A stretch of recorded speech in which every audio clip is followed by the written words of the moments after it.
Ja sõber, oleme jõudnud Gideoni looga peaaegu võiduka lõpuni. Ta on päästnud Iisraeli Midiani käest.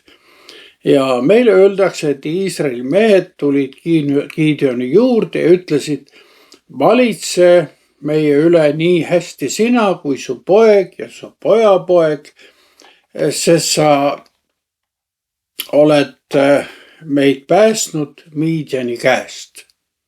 Kuid võidust uue ebajumala loomiseni võib olla vaid väike, kuid saatuslik samm. Kuulakem, kuidas Piibel sellest räägib.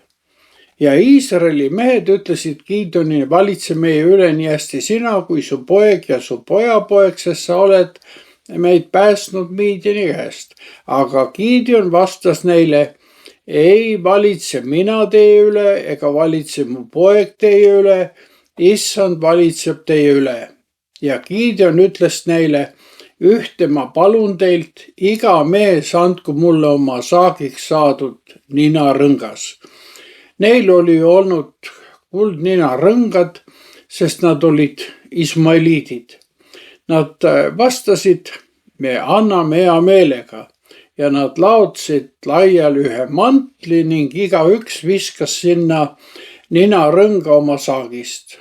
Kuldninarõngad, mis Gideon oli palunud, vaagisid 1700 kuldseeklit peale nende kaelaehete ja kõrvarõngaste ja purpuriiete, mida Midiani kuningad olid kandnud, ja peale kettide, mis olid olnud nende kaamelitel kaelas. Ja Gideon valmistas neist õlarüü ning asetas selle oma linna ohvrasse. Ja kogu Iisrael käis seal hoora viisil selle järel, aga see sai Gideonile ja tema soole püüdepaelaks. Aamen. Seekord ei tule kiusatused mitte vaenulikust leerist, vaid otse Jumala rahva keskelt. Rahvas igatseb endale nähtavat juhti, sellist nagu oli ümberkaudsetel rahvastel. Kuid nad teevad vea, omistades Jumalast antud võidu ühele inimesele. Nad tahavad talle anda au, mis kuulub üksnes Jumalale. Päriliku monarhia loomine tundub neile võiduka lahingu loomuliku jätkuna. Sest mine tea, milline on järgmine kohtumõistja, võib-olla on viletsam. Tegelikult näitab see palve aga asjaolu, et rahvas on kaotamas oma tõelist sõltuvust Jumalast. See kiusatus on kaasajalgi väga aktuaalne. Mõelgem, kui palju räägivad kristlased täna juhtimisest ning rõhutavad, et Jumala rahval läheb kindlasti hästi, kui jätkub silmapaistvaid juhte. Osaliselt võib see olla isegi tõsi, kuid kui ei unustataks usaldust Jumala ja tema vaimu juhtimise vastu. Nii sünnib ohtlik areng, teenijad tõstetakse esile ja Jumal unustatakse tasapisi. See väljendub ka vaimulikkonna ja tavakristlaste vahelise lõhe süvenemises. Kuid Gideon reageerib sellele kiusatusele eeskujulikult ja näeb nii-öelda ohu läbi.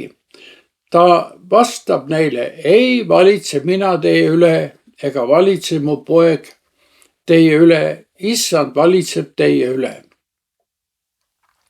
Tõeline vaimulik juht lükkab tagasi igasuguse inimliku ülistuse ja suunab inimeste pilgud Jumalale kui tõelisele kuningale. Samasugust suhtumist näeme me hiljem ka apostel Pauluse juures. Ta rõhutas, et tema kutsumus ja autoriteet ei tule inimestelt ega inimeste kaudu, vaid otse Jeesuselt Kristuselt ja Jumalalt. Kõik on suurepärane. Gideon on siiani võidukas, kuid siis tekib korraga nii-öelda vaimne lühiühendus. Gideon ütleb rahvale, ühte ma palun teilt, iga mees andku mulle oma saagiks saadud ninarõngas. Rahvas on vaimustuses ja annab vajaliku kulla hea meelega.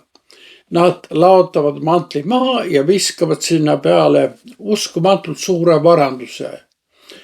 1700 kuldseeglit. Lisaks sellele veel muid ehteid ja kette. Mida Gideon selle varandusega teeb? Piibel ütleb, Gideon valmistas neist õlarüü ning asetas selle oma linna ohvrasse. Ja just siin toimub otsustav nii-öelda see vaimulik või vaimne lühiühendus. See ei ole enam lihtsalt rahva soov, vaid idee, mis kerkib üles Gideoni südame sügavusest.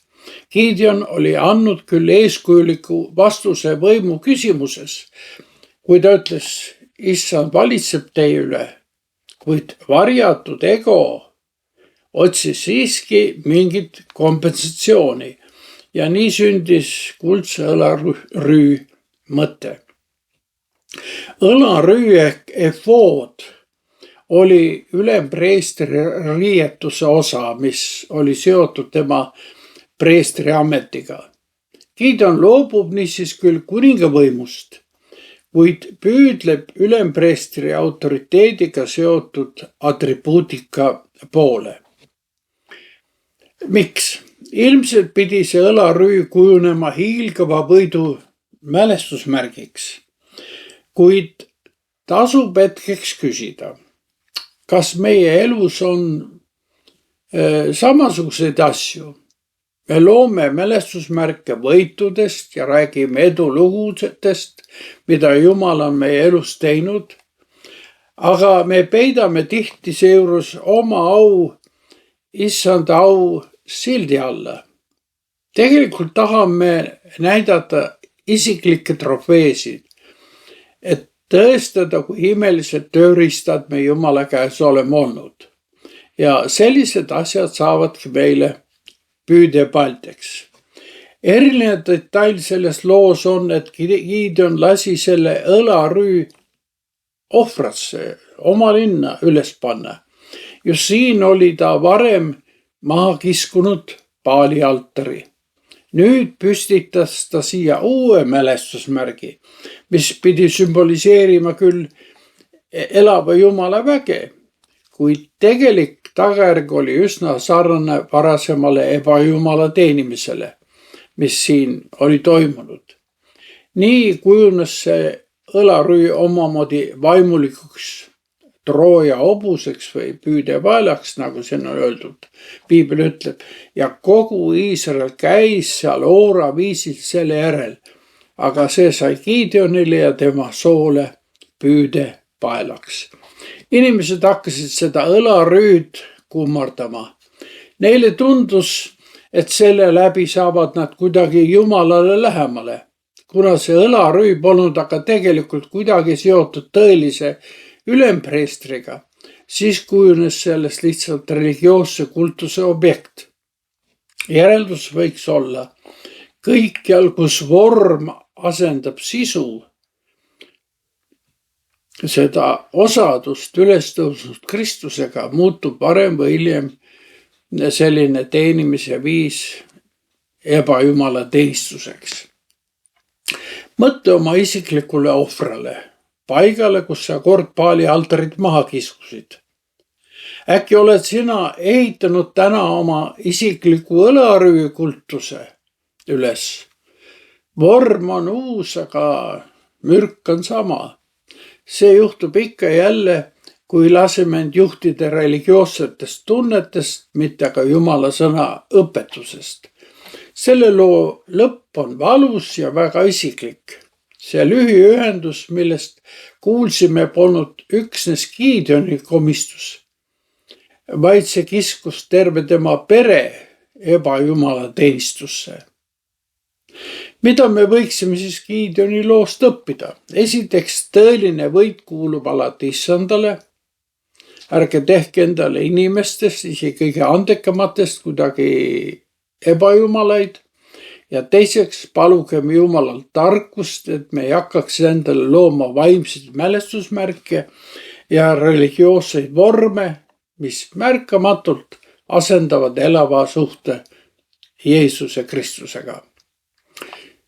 Aga seniks kohtumiseni.